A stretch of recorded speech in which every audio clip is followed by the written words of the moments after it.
Welcome to Crafts and Minis. Today I wanted to show you a cheaper option for miniatures to use in your Dungeons & Dragons and tabletop role-playing games or skirmish games. You know, I love going on hunts for minis, and if you're going to get serious about just finding miniatures wherever you can to use in your games to convert and paint up, you're going to find yourself in a lot of toy aisles. And you may have seen this line of Nano Metalfigs in different toy aisles.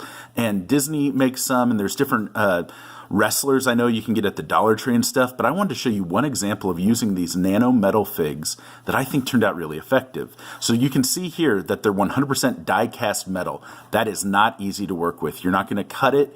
You're going to have to work with it in a unique way.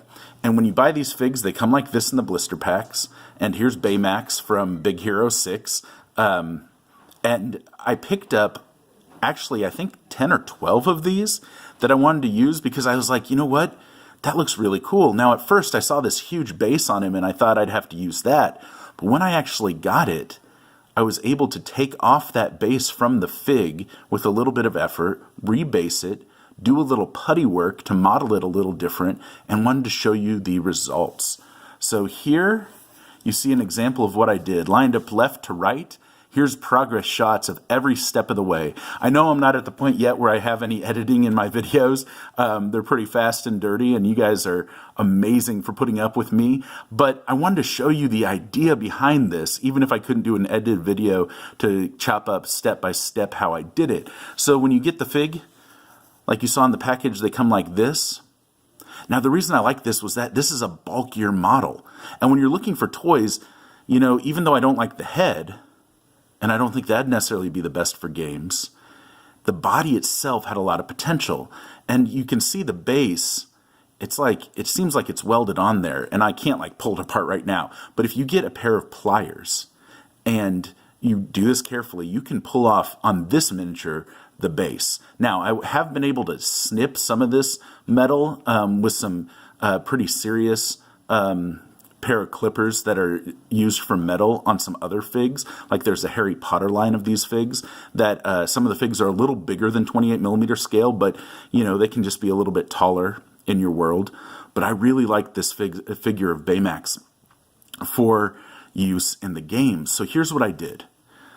I tore off his integral base, and I used some Milliput. Milliput is a 2-part epoxy putty that people have been using in miniatures for a long time. And what I did is I just put some around the head and used basically a toothpick to poke holes in it to give him this kind of different helmet thing. And then I sculpted feet, because if you notice, the original sculpt doesn't have feet. And then I put it on the teacher's teaching chip that I use for my 1-inch bases, which is amazing. Actually, the more I use these, the more I love them. They're a nice rigid plastic that can take actually plastic cement. If you have a plastic miniature that works with plastic cement, they'll take that. But this, I just used E6000 to glue this metal onto that plastic. I sculpted some feet that are really rough, right? But my whole goal here was to get a miniature that I could use to be like a rough construct or armor golem. But really, since it's kind of bulky, I was like thinking of this as like these dwarven golems, these old forged dwarven machines that could have been used in the hearts of the mines and were like this fruit of the forge, something like that, that I thought would be really cool. Now, I did a bunch of these up, and I did the same head on all of them.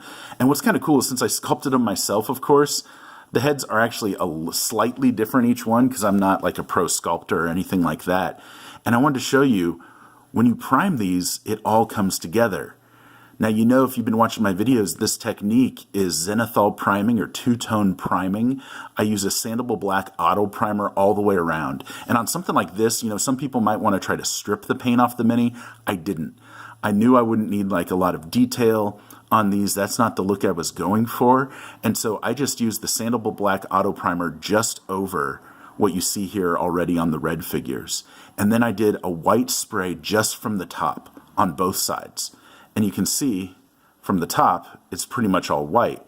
But then from below, it's more black. And you see in his armpits, you still see some red.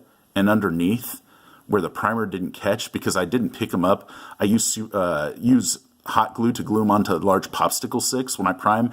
And when I primed these yesterday, I did not do what I should have and pick them up and actually spray from below. So when I paint, I just put a little bit of black paint or dark gray paint in those spots before I paint it. But what I did was I took my Vallejo sepia wash that comes in the big old tub, because it behaves so interesting.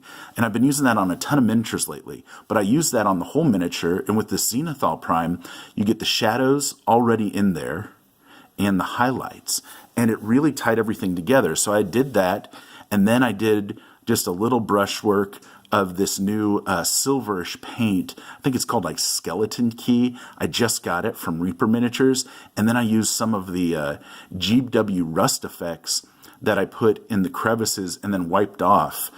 And you can see now, this is a really cool animated suit of armor or dwarven forged golem of some type. But I really like these. And when I get them all on the table, they're going to work great. Is it a little crude? Yes. But the best part is, I think I got all these for $1 each, $1 each, and some you can get for less. If you go to your Dollar Tree right now, you'll see some wrestling figures. That, with a little bit of work, could definitely, just a repaint, be used for Dungeons and Dragons. But I wanted to remind you, there are all sorts of lines out there in your toy aisle that can be great for our hobby. So this was Nano Figs, Nano Metalfigs, and even though it's die-cast and it's not the easiest to work with, it's doable. Look at the Harry Potter, look at the superheroes, look at Street Fighter figures they have for these lines, all the Disney lines, and I don't think you're going to be disappointed. The scale is a little bigger than 28 millimeter. Like if I throw in a 28 millimeter scale fig next to it, you can see that it's a little bit bigger, but for what I'm making these for, it's still perfect. Fits on a medium-sized base. They look awesome for my purposes, grungy and dirty, and that's how I paint anyway. So this is just a little encouragement. Go down that toy aisle, be creative. Don't be afraid of doing a little putty work to do some very minor sculpting and conversions on your minis, and go get after your hobby.